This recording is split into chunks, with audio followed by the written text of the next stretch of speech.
A mí esto me lleva a una pregunta, ya más como filósofo, me lo lleva a mi terreno, pero mi obsesión particular una de mis obsesiones es la pregunta de por qué, me parece a mí, una persona que nazca en el siglo XXI, es mi impresión, me corregís si no lo veis así, diríamos que hay más probabilidad, me parece a mí, de que esa persona, si ha nacido fuera de redes sociales católicas, que no tiene un contexto cristiano, digamos, no conoce a esa persona, ¿no?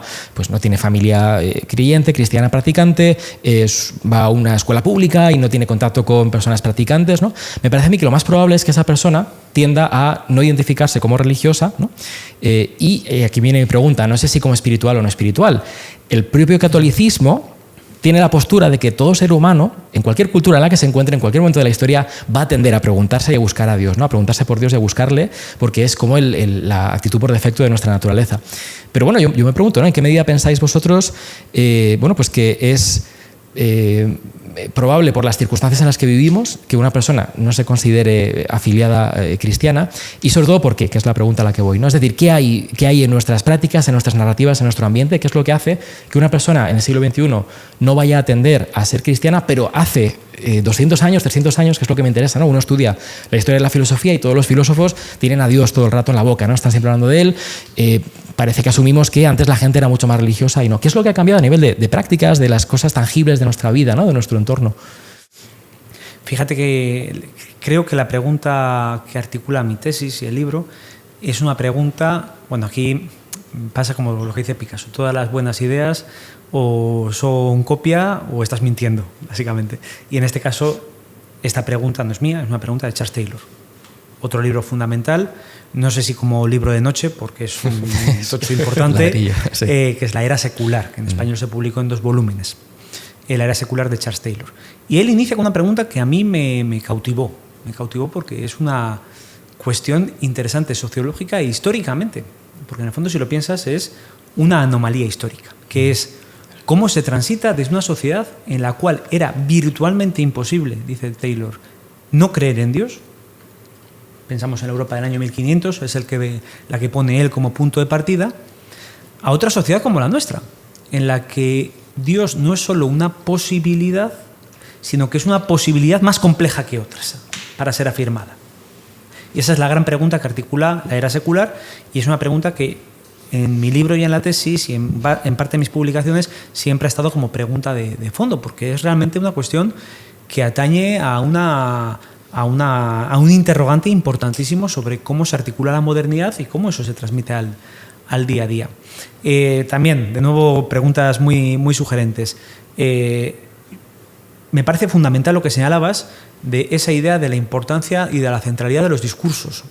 Y de hecho, siempre he tenido como muy claro que una parte del proceso de secularización es discursivo, frente a otras explicaciones sociológicas que lo centran de nuevo en ver cuánto se moderniza, cuánta renta per cápita, cuánta educación. No, yo creo que hay una parte discursiva. Si no, es difícil explicar claramente por qué Europa y Estados Unidos, siendo 2 contextos modernizados en el sentido clásico, han seguido trayectorias distintas en cuanto a lo religioso.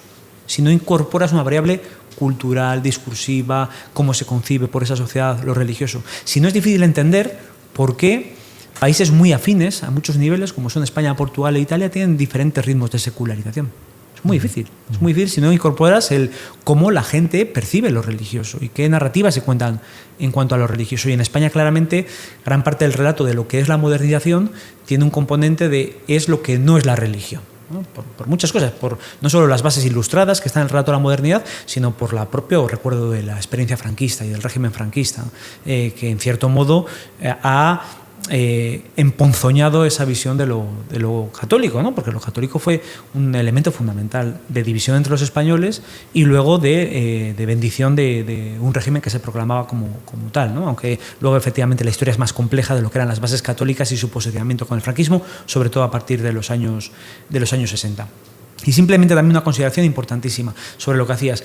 ¿Es más probable ser no religioso que ser religioso? Sí. Sí, eso tenemos bastante evidencia al respecto. Y aquí tenemos, claro, 2 cuestiones esenciales. Si hay algo que marca la vida de un individuo es su socialización. Esto en sociología lo tenemos muy claro, ¿no? Lo que nos dan cuando somos niños marca de manera indeleble nuestra manera de entender el mundo. Y aquí la sociología habitualmente ha distinguido entre socialización primaria y socialización secundaria. ¿Qué es lo que tenemos en España? Una socialización primaria, que es aquella que se da en el ámbito de la familia principalmente, en la cual la presencia de lo religioso es cada vez menor. Y aquí tenemos bastante evidencia sociológica al respecto. Que se suma a una socialización secundaria, en la cual hay una presencia más amplia de lo social, que también opera en un contexto muy secularizado. ¿Qué es lo que tenemos como resultado de la suma de ambas cuestiones? Que es más probable que una persona que ha nacido en un contexto católico devenga no religioso que viceversa.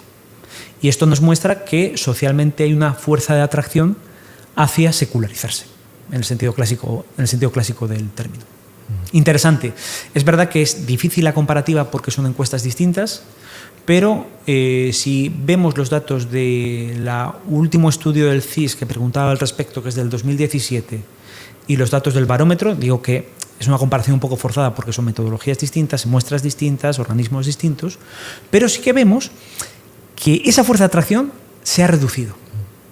Es decir, el número de personas que se han educado en ambiente católico, que acaban declarando una identidad no religiosa en el BREC, en el barómetro que se ha publicado recientemente, es menor que en el CIS del 2017. Y quizá está avalando esa idea de que, en cierto modo, hay una suerte de impasse del proceso de secularización entre las personas más jóvenes. Es un dato adicional que, gracias a tu pregunta, me ha venido a la cabeza.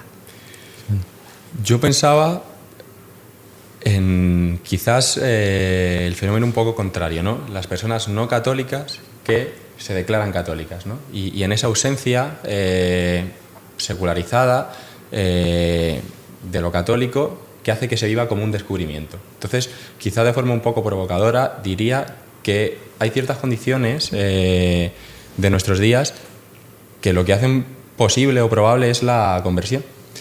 Bueno, Bauman habla de liquidez, otros autores utilizan conceptos similares, y yo creo que la falta de asideros y unido, por simplificarlo, unido a la vivencia de lo católico como un descubrimiento, ¿no? Como una fuente de sentido que quizás no te proporcionan otras cuestiones materiales, propicia, sobre todo entre los jóvenes, que se produzca ese fenómeno, ¿no? Yo no habría que cuantificarlo, seguramente esté cuantificado, que muchos no conversos de repente encuentran una fuente de sentido y se conviertan. Luego también habrá que ver longitudinalmente en qué consisten esas conversiones. Estaba acordándome de este libro de Carrer, de Manuel Carrer, El Reino, bueno, que narra otro librazo muy recomendado, sí, muy recomendado. Recomendabilísimo. Muy recomendado. Que narra su conversión y su desconversión, por así decirlo, ¿no? Pero bueno, ya no es el mismo. Si te ha gustado este corto, puedes ver la conversación completa a través del enlace en pantalla.